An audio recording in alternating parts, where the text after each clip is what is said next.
সংবিধান সংশোধনের জন্য পৃথিবীর সব দেশে directly elected member of the house, member of representative, জনগণ তাদেরকে সেই ক্ষমতাটা দিয়েছে। উপরের হাউস কি জনগণ কর্তৃক নির্বাচিত হবে? তাহলে আমার দ্বিমত নাই। না ভাই, আমার প্রশ্নটা হচ্ছে সংবিধান সংশোধন সংক্রান্ত যে কোনো বিল উচ্চকক্ষের সাধারণ সংখ্যাগরিষ্ঠতায় পাশ করতে হবে। এটা যদি না থাকে তাহলে কি সংখ্যানুপাতিক প্রতিনিধিত্বে উচ্চকক্ষের 100 জন প্রার্থী মনোনীত হবে? সেটা আপনাদের বক্তব্য। না, আপনারা রাজি আছেন কিনা? না, আমরা তো পিআরএ নাই। আচ্ছা, আমরা পিআরএ নাই, আমরা তো বলেছি যে আমরা 100তে আছি। 100তে আছি, পিআরএ নাই। ফাংশনের ক্ষেত্রে ওনারা কতগুলো সংবিধান সংশোধন তো আমরা তো এটা প্রশ্নই আসে না। একটা যদি থিওরিটিক্যাল আলোচনা, একটা থিওরিটিক্যাল আলোচনা, পৃথিবীর কোন পার্লামেন্টে ডাইরেক্টলি ইলেক্টেড রিপ্রেজেন্টেটিভ ছাড়া কেউ সোভারেন নয়, এবং সোভারেন পার্লামেন্ট ছাড়া কেউ দেশের কনস্টিটিউশনে হাত দিতে পারে না। সেই ক্ষেত্রে যদি আমরা একটা আনইলেক্টেড এক্সপার্ট কমিটির কাছে সংবিধান সংশোধনের ক্ষমতাটা দেই, তাহলে পরে সেটা ডেমোক্রেটিক প্র্যাকটিস হতে পারে না। This is the principle of the law, এবং এখানেই হচ্ছে সুপ্রিমেসি অফ দি কনস্টিটিউশন, এখানেই হচ্ছে আর্টিকেল 7 অনুসারে supremacy of the people of the country, এবং তাদের সেই ক্ষমতাটা আপনি তাদের দ্বারা নির্বাচিত প্রতিনিধির বাইরে, তাদের ছাড়া ইনডাইরেক্টলি ইলেক্টেড আর একটা হাউসের কাছে কনস্টিটিউশন চেঞ্জ করার মতো ক্ষমতা দিবেন, এটা ডেমোক্রেটিক প্র্যাকটিস হতে পারে না ওয়ার্ল্ড ওয়াইড। যদি থাকে আপনারা মেসাল দিতে পারেন। আমার শুধু প্রশ্ন যে এখনকার পদ্ধতিতে জাতীয় সংসদে যে সংরক্ষিত বুঝি তো, তারা কি আপনারা চাচ্ছেন পার্লামেন্টের একটা আপার হাউস আনইলেক্টেড বডি হলেও সেখানে যাতে সংবিধান সংশোধনের বিষয়টা নিয়ে এসে জীবনে কেউ সংবিধান সংশোধন না করতে পারে, সেই সেন্সটা আমরা জানি তো, বুঝি তো। কিন্তু কথা হচ্ছে সেটা ইম্পোজ করবেন কেন? সেটা যদি জাতি সর্বসম্মতভাবে গ্রহণ না করে ইম্পোজ করাটা তো ঠিক না। এটাই হচ্ছে আমাদের বক্তব্য। আর থিওরিটিক্যালি কেন এটা ফিজিবল নয় সেই কথাটাই আমি বলতে চেয়েছি। আমাদের তো উদ্দেশ্যের কোনো ঘাটতি নেই, কিন্তু কথা হচ্ছে যে জাতির উপরে এমন এমন জিনিস নিপতিত না হোক, ইম্পোজ না হোক, যেটা পরবর্তীতে অনেক বেশি ডিফিকাল্টির সৃষ্টি করবে ন্যাশন পরিচালনায়। থ্যাংক ইউ ভাই। মানে ভোটের অনুপাতে, ভোটের যে সংখ্যানুপাতিক প্রতিনিধিত্ব, এটা তো পুরো পৃথিবীতেই ডেমোক্রেটিক একটা প্রসেস। আমার মনে হয় আনইলেক্টেড জিনিস না। না, এই থিওরিটিক্যাল ডিবেটে যাওয়ার দরকার নেই। আপার হাউসেও জাভেদ এই থিওরিটিক্যাল ডিবেটে আমরা যাব না। উনি ওনার পজিশন, লোয়ার হাউস গঠিত হয় সেক্ষেত্রে তো আলাদা। জাভেদ আমি আপনাকে সালাউদ্দিন ভাই, লোয়ার হাউস সালাউদ্দিন ভাই সেক্ষেত্রে আলাদা। সালাউদ্দিন ভাই, সেম জিনিসটা আছে। আমি 90টা দেশে বিভিন্নভাবে পিআর প্র্যাকটিস হয়, সেটা লোয়ার হাউসের ক্ষেত্রে প্রাইমারিলি হয়। সালাউদ্দিন ভাই, সেই ক্ষেত্রে তো আমি যাচ্ছি। আপনার মনোযোগ আকর্ষণ করতে হাউসও আছে। লোয়ার যেখানে অ্যালাউড তখন আপারে অ্যালাউড হয়। আচ্ছা, আপনারা কেউ আমার কথা শুনছেন না। আচ্ছা, শুনুন সালাউদ্দিন ভাই, পিআর নাই, সুতরাং আপার হাউসে পিআর আমরা সালাউদ্দিন ভাই, আমি একটু মনোযোগ আকর্ষণ করি। এখন 1:55 বাজে, নামাজেরও টাইম হয়েছে, প্লাস হচ্ছে এটা একটা অনেকটাই থিওরিটিক্যাল ডিবেটে চলে যাবে। এই ডিবেটে আমরা যেতে পারবো না। জাভেদ, আপনার পয়েন্ট। বলছিলাম যদি জাতি এফোর্ড না করতে পারে লাক্সারিয়াস হাউস এটা অ্যাভয়েড করে।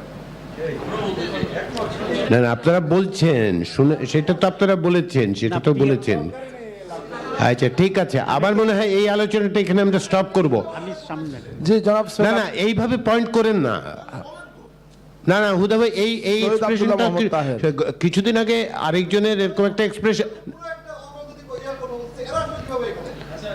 বসেন বসেন। না না, আমি কথা বলছি তো।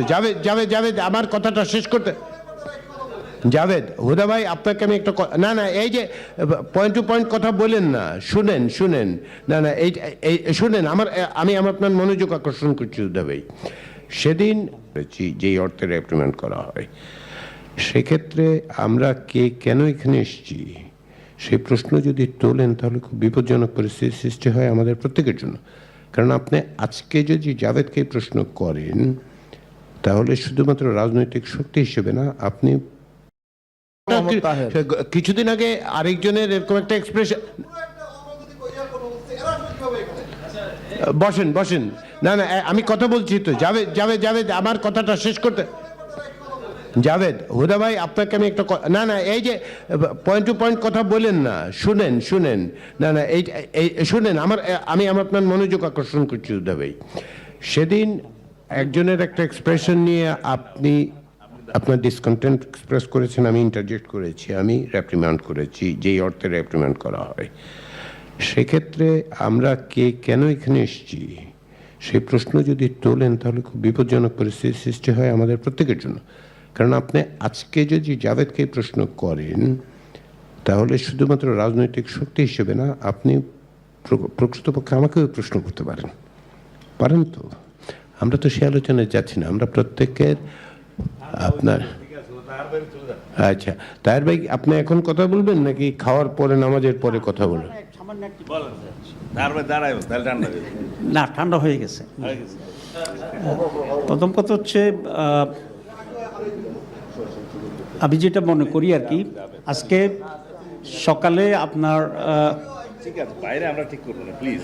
না, এটা এই কথাটা হয়তো বলতে পারে না আসলে। না ঠিক আছে প্লিজ। আমরা আমাদের মানে ফুটে বেরোনোর পর থেকে বাচ্চা বয়স থেকে আমরা ফেসিবাদের বিরুদ্ধে লড়াই করে আসতেছি। আর আপনারা এই ধরনের কথা বলেন। আমার মনে হয় এখন এই আলোচনাটা আমরা বন্ধ করি। আমি সেটাই বলেছি, কারো লোকাল স্ট্যান্ডাই নিয়ে প্রশ্ন করার দরকার নেই, প্রত্যেকের লোকাল স্ট্যান্ডাই আছে, না থাকলে এই জায়গায় আমরা আসতাম না। এই ধরনের প্রশ্ন করা তো আমরা মানবো না। আক্তার ঠিক আছে, আমি তো ইন্টারভিউ করেছি। সাথে নিয়ে আমরা এই অভ্যুত্থানটা করছি। আক্তার আপনার কাছে আমার অনুরোধ যে ঠিক আছে, প্রত্যেকেই সেন্টিমেন্টটা বুঝতে পেরেছে, প্রত্যেকেই রেকগনাইজ করছে। আমার এজেন্সি নিয়ে প্রশ্ন ওঠে। না তা বুঝতে পেরেছি। আমার দল এবং আমার দল শুধু না, গোটা অভ্যুত্থানে যে ছাত্র জনতা মাঠে নেমে আসলো, তাদের অস্তিত্ব নিয়ে, তাদের এজেন্সি নিয়ে প্রশ্ন ওঠানো হচ্ছে। আক্তার ঠিক আছে, এটা তো প্রত্যেকেই রেকগনাইজ করেছে। না আক্তার প্লিজ, ভূমিকা না আক্তার আমি বুঝতে পেরেছি আপনার সেন্টিমেন্টটা, প্রত্যেকেই বুঝতে পেরেছি। Javed that means that point. এখন আসেন আমরা, ঠিক আছে আপনার প্রশ্নটা মানে এটা ওনাকে এই প্রশ্নটা করার কারণে ওনার সরি বলা উচিত।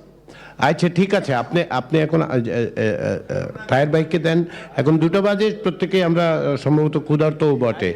আমার মনে হয় আমরা তাহের ভাইয়ের কথাটা শুনে, না প্লিজ হুদা ভাই এখন কথা বলবেন না। আচ্ছা উদা ভাই সরি বলছি, ঠিক আছে। না 1 মিনিট, না সাকিব প্লিজ কন্টিনিউ করে নেই আলোচনা। এইটা আপনি শুনেন, না সাকিব এটা বললে তো হবে না। না সাকিব, আমি আপনাকে অনুরোধ করছি, আপনি কথা বলবেন না, আপনাকে পরে মাইক্রোফোন দেওয়া হবে, আপনি যা বলতে চাচ্ছেন বলার সুযোগ দেওয়া হবে। এর আবার আরেকজন গিয়ে ওনাকে মাইক ধরা দিচ্ছে যাতে কথা বলে। একটু সরি বলে দেন, সরি বলে। কেউ যদি মনে কষ্ট পায় থাকে সরি। আমি যেই কথাটা বলেছিলাম 2023 সালে সকলে উচ্চকক্ষর একটা প্রস্তাব দিয়েছিলাম, সেই বিষয়ে বলেছিলাম। সেই প্রস্তাবটা তখন কোথায় ছিল, এর জন্যই। তারপরেও যদি কেউ আঘাত পেয়ে থাকে আমি দুঃখিত।